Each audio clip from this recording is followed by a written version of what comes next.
देश के हर मुद्दे पर बड़ी बेबाकी से अपनी बात कहने वाले जावेद अख्तर अपने बयानों को लेकर अक्सर ही चर्चा में रहते हैं। फिर चाहे उनका बयान देश की सरकार के अगेंस्ट ही क्यों ना हो, वे खुलकर अपने विचार रखा करते हैं। ऐसे में अब एक बार फिर से जावेद अख्तर अपने नए बयान को लेकर सुर्खियों में आ गए हैं। हाल ही में उन्होंने बॉलीवुड सितारों के खिलाफ कुछ ऐसी कड़वी सच्चाई बयां कर दी है जिसे लेकर अब चारों तरफ बवाल मच गया है। तो चलिए हम आपको बताते हैं कि आखिर क्या है पूरा मामला। दरअसल हाल ही में जावेद अख्तर से एक इंटरव्यू में पूछा गया कि बॉलीवुड एक्टर्स सरकार के खिलाफ अपनी आवाज क्यों नहीं उठाते हैं, जैसे कि अमेरिका में मेरिल स्ट्रिप ने उठाई थी। वे सरकार के खिलाफ गए थे, लेकिन यहाँ तो सब चुप रहते हैं। इसके जवाब में जावेद अख्तर ने कहा कि आप सचमुच ये जानना चाहेंगे? आपको अंदाजा भी नहीं होगा कि ऐसा क्यों होता है। जी हाँ, जावेद अख्तर आगे कहते हैं कि ये तो कुछ भी नहीं है, क्या है ना कि इनका नाम तो बहुत है, लेकिन इनका इकोनॉमिक स्टेटस उतना नहीं है। ये सारी फिल्म इंडस्ट्री को एक मिडिल क्लास इंडस्ट्रियलिस्ट जेब में रखता है, जो कि एक बड़ा आदमी है और जिसके पास पैसा है। वहीं इस पर इंटरव्यूअर ने उनसे पूछा कि क्या वहां ईडी पहुंच जाएगी? आपके कहने का मतलब ये है? तो इस पर जावेद अख्तर ने जवाब में कहा कि देखते तो कुछ ऐसा ही है। मेरिल स्ट्रिप ने तो इतना बड़ा बयान दिया था, वो भी ऑस्कर में खड़े होके, लेकिन उन पर तो कोई इनकम टैक्स की रेट नहीं पड़ी। तो ये डर सच में है या नहीं, मैं इस बहस में पड़ना नहीं चाहूंगा। वहीं जावेद अख्तर ने आगे ये भी कहा कि अगर ये धारणा या डर किसी के दिल में है तो वो ईडी, सीबीआई, आयकर विभाग की छापेमारी से डरेगा कि उसकी फाइलें उजागर हो जाएंगी और उसकी जांच की जाएगी। अख्तर ने आगे ये भी कहा कि वे फिल्म इंडस्ट्री में काम कर रहे होंगे, लेकिन वे इसी समाज में काम करते हैं, है ना कि नहीं? वे अन्य आम लोगों की तरह ही काम कर रहे हैं, बस इस पेशे में धूमधाम थोड़ा ज्यादा है। खैर, हम आपको बता दें कि अब सोशल मीडिया पर जावेद अख्तर का यह बयान खूब चर्चा में है। वहीं आपको ये भी हम जानकारी दे दें कि ऑपरेशन सिंदूर को लेकर बॉलीवुड के कई सारे सितारों ने अपनी चुप्पी साधे रखी है, जिस वजह से कई सारे उनके फैंस भड़के हुए हैं। लेकिन ऐसे भी कई कलाकार हैं जिन्होंने खुलकर इस पर बात की है। तो चलिए हम आपको दिखाते हैं उनका वायरल वीडियो। जी बिल्कुल, जो पहलगाम में हुआ वो हम सब ने बहुत बहुत क्लोजली ऑब्जर्व किया और बहुत दुख हुआ। मैं एक शहीद की बेटी हूँ और पापा को हमने कश्मीर में खोया था 1994 में, और मैं बखूबी समझती हूँ कि एज अ फैमिली क्या ड्रास्टिक सर्कमस्टांसेस आपके सामने लाइफ खड़ी कर देती है, और ये बहुत बहुत बहुत दर्दनाक और दुखदायी बात है। एंड इसके चलते जो ऑपरेशन सिंदूर कल रात हमने देखा, भारत सरकार ने जो और हमारी आर्म्ड फोर्सेस ने जो एक अटैक किया है टेररिस्ट कैंप्स पर, मैं पूरी तरह उस एक्शन को सपोर्ट करती हूँ, और मैं पूरी तरह इस बात से सहमत हूँ कि इस देश में ही नहीं, इस दुनिया में टेररिज्म की कोई जगह नहीं होनी चाहिए। ज़िंदगियाँ बर्बाद हो जाती हैं। एक पीसफुल जगह जहाँ पर लोग अपने बीवी बच्चों के साथ छुट्टियाँ मनाने गए हैं, मतलब इससे ज़्यादा दुखद और कोई बात नहीं है। और ये एक इंसिडेंट या एक जगह की बात नहीं है, ये हमने कितनी बार देखा है होते हुए। और मैं पूरी तरह चाहती हूँ कि as a country, as a citizen of India, हम सब इसके हम सब हमारी आर्म्ड फोर्सेस और हमारी भारत सरकार के साथ खड़े हैं, और हमारा एक ही मकसद है कि बस ये टेररिज्म की जो एक्ट्स हैं और ये जो इतनी दुखद घटनाएं हैं, ये सब अब खत्म हो। इंडियन आर्मी ने जो जवाब दिया, क्या कहेंगे? जो चलाया है, क्या कहेंगे? देखिए, देश जो है युद्ध में है, तो ऑब्वियसली हम सब बहुत ज़्यादा नर्वस हैं। और एक अपनी जो सेना है, जो मैंने आज भी सुबह इंस्टाग्राम पे डाला, जो हमारी रक्षा करते हैं, भगवान उनकी रक्षा करे और उन्हें बहुत ज़्यादा कामयाबी दे, और बहुत ज़्यादा हमारी जो है हम सब प्रेयर कर रहे हैं कि हमारा देश जो है हर खतरे से दूर रहे। तो जैसे कहते हैं ना कि हमें खतरा नहीं है, हम खुद खतरा है, स्वयं खतरा है। प्रधानमंत्री जी के साथ हम सब का जो है हम सब का मनोबल उनके साथ है। और जैसा कि ऑपरेशन सिंदूर, हमारे यशस्वी प्रधानमंत्री जी ने ये नाम इस ऑपरेशन को दिया, जो हमारी बेटियां हैं, हमारी माताओं के सामने बहुत क्लोज प्रॉक्सिमिटी में, जैसे आपने सुना कि हेड शूट करके जो है उनके सुहागों को छीना गया, तो उसमें कई खून से जो है इसका बदला लिया जा रहा है। तो हम देश की कामयाबी की प्रार्थना करते हैं। इंडियन आर्मी ने साफ कर दिया है कि अगर पाकिस्तान ने फिर कोई ऐसी हरकत करने की कोशिश की तो इससे भी ज्यादा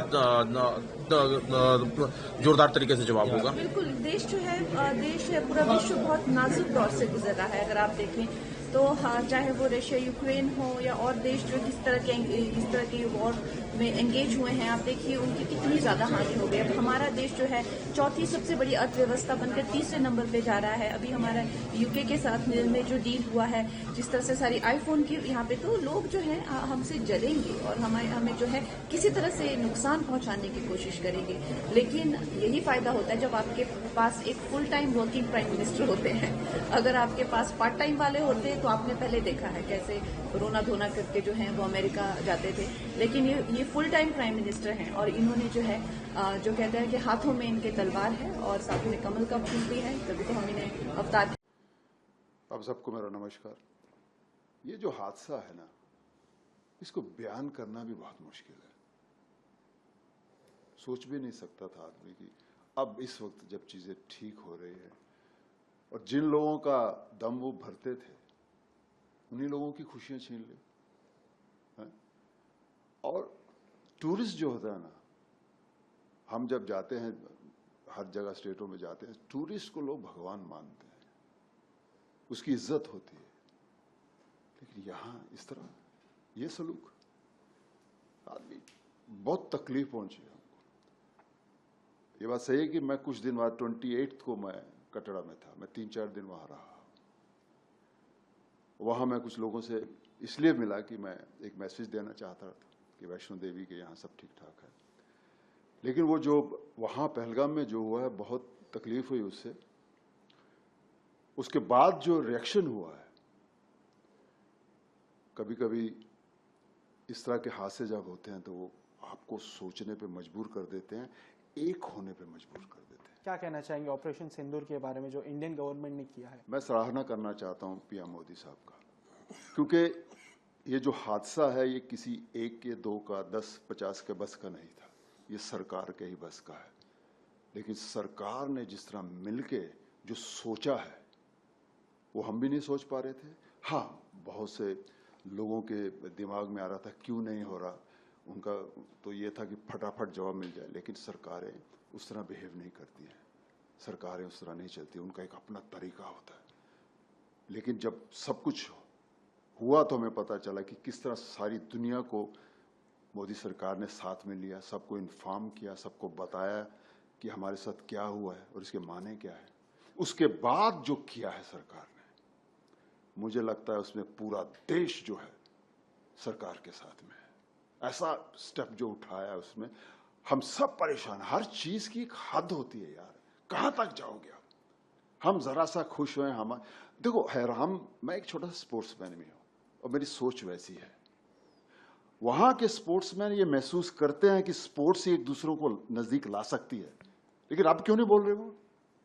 वो कौन सी चीज है जो उनको मजबूर कर रही है यहां आके तबाही मचाने का, और फिर उम्मीद रखें कि यहां के स्पोर्ट्समैन उनके साथ हो जाए, यहां का फिल्म स्टार उनके साथ में हो जाए? कैसे हो जाए? नहीं चलेगा यार। हम अपने देश में बहुत सारी गलतियां निकाल के लोग सरकार को बताने की हिम्मत रखते हैं, और अब जब बाहर का कोई हमारे साथ करेगा, अब देश चुप नहीं रहेगा भाई। जो वहाँ के जो एक्टर्स हैं, यानी पाकिस्तानी एक्टर्स को इंडिया में बैन कर दिया गया है। इवन बहुत सारे पाकिस्तानी कंटेंट क्रिएटर्स के यूट्यूब चैनल्स को भी इंडिया में बैन कर दिया गया है। काफ़ी सारे क्रिकेटर्स के जो चैनल थे जिसमें इंडिया की काफ़ी ज़्यादा व्यूअरशिप होती थी, उसे भी बैन कर दिया गया है। तो एज एन एक्टर मैं जानना चाहूँगा, एज ए सिटीजन कैसे देखते हैं सर आप इसे? उन्होंने कोई मकसद बताया था जब बच्चों को, उनकी माओं को, नई भाई लड़की के हस्बैंड को मारा? क्या क्या बोल के मारा? बताया था हमको, समझाया था हमको कि हमारी ये पीड़ा है, इसके लिए हम कर रहे हैं। आज देश जो भी करेगा, सरकार जो भी कहेगी, हम हिंदुस्तानियों को एक सवाल नहीं करना है सरकार से। जवाब ऐसे नहीं बनते, ये जवाब बनना बहुत जरूरी था। अरे यार, वो टीवी में उस बच्ची जो शादी जिसकी हुई थी, उसका इशारा करना मार डाला उसको। साला ऐसे निकल पड़ो बस। सर, मैं तो देश के साथ में हूँ, हम सब देश के साथ, जितनी भी हम लोग आज बातें करते हैं दोस्तों के बीच में, इसका जिक्र होता है तो एक बात तय है, जो सरकार कहेगी हम उसके साथ में हैं। सबसे पहले सबको जय हिंद, भारत माता की जय, हिंदुस्तान जिंदाबाद। आई थिंक जो भी हो रहा है वो आई थिंक ऊपर वाला लिखता है और चीज़ें होती हैं। तो पाकिस्तान की बुद्धि भ्रष्ट हो गई थी जो उनने लोगों को भेजा कश्मीर में, क्योंकि कश्मीर बहुत तरक्की कर रहा था।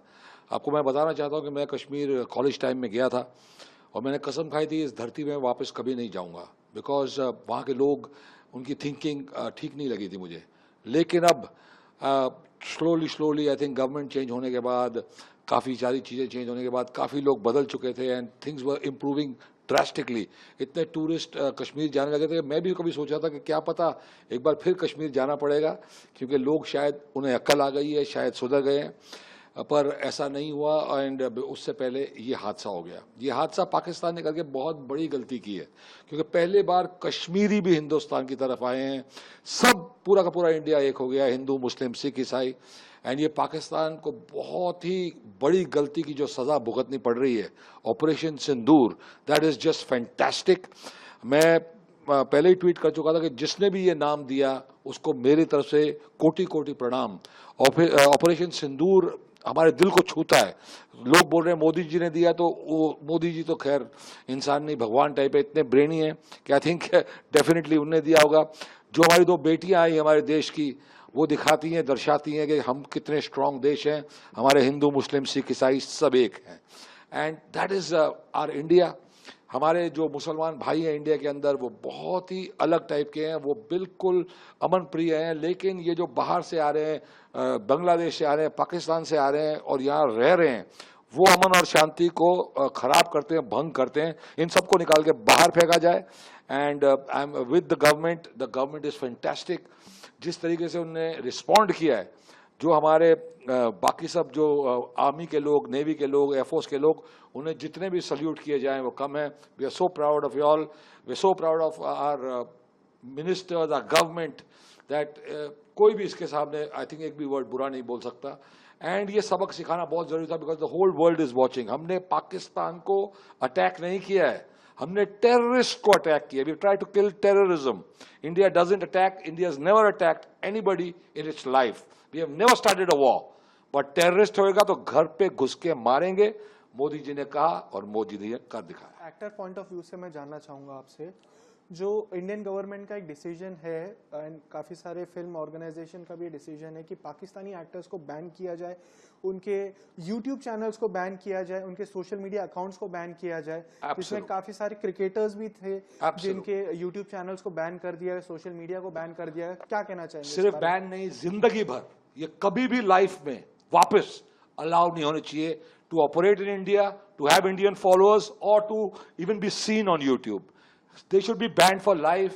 जब तक पाकिस्तान के लोग ये नहीं समझ पाए कि हम उनके बाप हैं। India is the father, India is the nation. उसके टुकड़े होते जा रहे हैं। पाकिस्तान बना, बांग्लादेश बना, अब बलूचिस्तान बनेगा। So this is going to happen. You bloody understand that India is never ever done anything wrong with you all. Never sent any terrorist. We can also train. It's very easy to train a terrorist. बेचारे गरीब लोग हैं, थोड़े से पैसे दे दो, थोड़े हूर दिखा दो, किसी को हूर नहीं मिलने वाली। हूर में भी वेटिंग लिस्ट चालू हो चुकी है, कोई हूर होती ही नहीं है यार, बकवास बातें हैं ये। तो प्लीज, जब तक पाकिस्तानी लोग अपनी आर्मी को निकाल के बाहर नहीं फेंकते, डेमोक्रेसी नहीं लाते, ये सब लाइफ लॉन्ग बैन होनी चाहिए।